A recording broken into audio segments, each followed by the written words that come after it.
Saat arahan Johnny Plate ke media sukses permalukan wartawan SJW, ditulis oleh Nia Alif di siwar.com.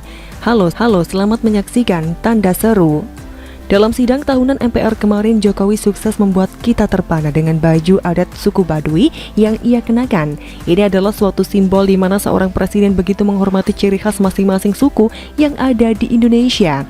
Rasa nasionalisme Jokowi tak perlu diragukan lagi. Tak hanya melakukan pemerataan infrastruktur, tapi juga mengangkat budaya bangsa. Namun sayangnya bukan apresiasi yang ia dapat. Wartawan Tirto Bernie justru kedapatan mengoloknya bahwa Jokowi cocok bawa madu dan jongkok di perempatan dengan baju tersebut. Sikap bobrok wartawan SJW tersebut mendapat banyak kritikan banyak pihak, termasuk dari Gus Nadir dan Gus Sahal. Setelah meminta maaf terseduh-seduh, lantas ia pun menutup akun media sosialnya.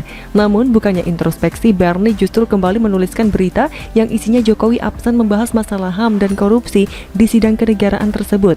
Harusnya Tirto bisa dikritik balik, kenapa absen memberitakan wartawannya yang telah menghina kepala negara dan pakaian adat daerah.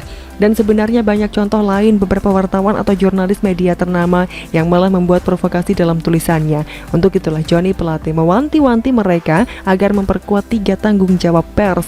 Seperti antaranews.com, Menteri Komunikasi dan Informatika atau Menkominfo Johnny G. Plate mengajak para jurnalis di seluruh Indonesia untuk bisa memperkuat 3 tanggung jawab pers kepada masyarakat tanah air sehingga bisa menjalankan amanah kebebasan pers dengan maksimal.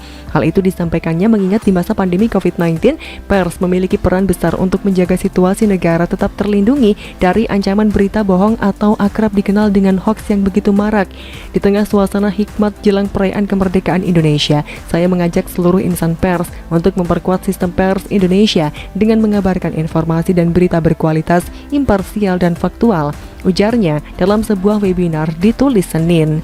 Adapun 3 tanggung jawab yang dimaksud oleh Johnny adalah tanggung jawab moral, tanggung jawab konstitusional, dan tanggung jawab ideologi. Secara moral, Johnny menjelaskan pers merupakan elemen penting dalam masyarakat Indonesia, khususnya sebagai medium atau sarana bagi masyarakat mendapatkan informasi yang bermanfaat dan berkualitas.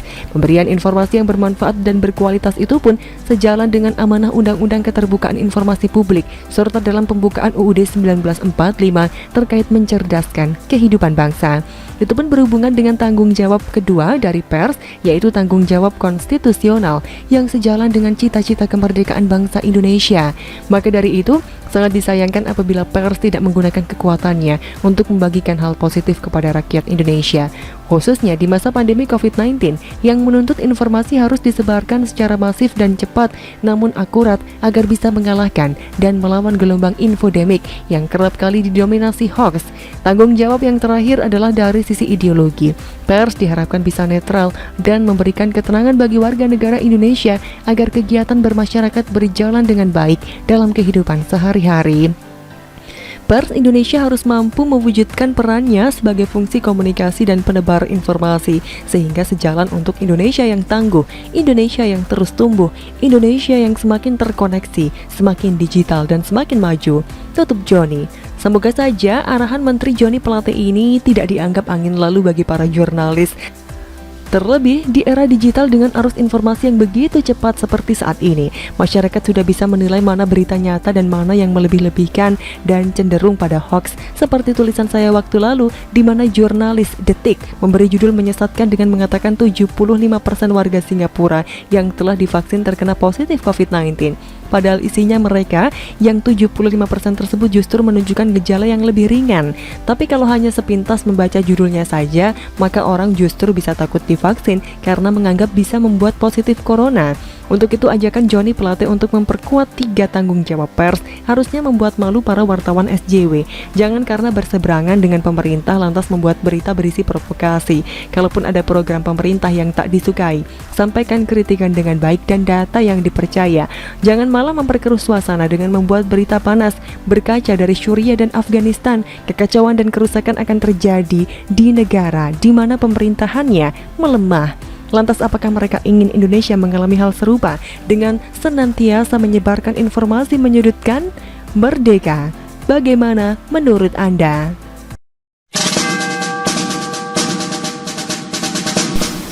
Mural Jokowi 404 not found itu sebenarnya buat Fadlizon dan rezim mangkrak, ditulis oleh Argo Javires di seaworld.com. Halo, selamat menyaksikan channel Tanda Seru. Baru-baru ini muncul mural bergambar wajah Presiden Jokowi yang di bagian mata Presiden ditutupi dengan tulisan 404 not found. Mural yang ditemukan di Tangerang tersebut sudah dihapus polisi dengan ditutup cat warna hitam. Masih di tempat yang sama, Tangerang, juga ditemukan mural dengan tulisan Tuhan, aku lapar. Mural tersebut ditulis di sebuah dinding dengan ukuran font besar dan berwarna putih. Mural tersebut sudah dihapus oleh kepolisian setempat.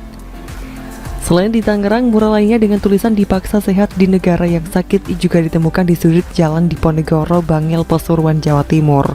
Mural yang digambar di sebuah dinding rumah kosong tersebut juga sudah dihapus dengan dilumuri cat berwarna hitam.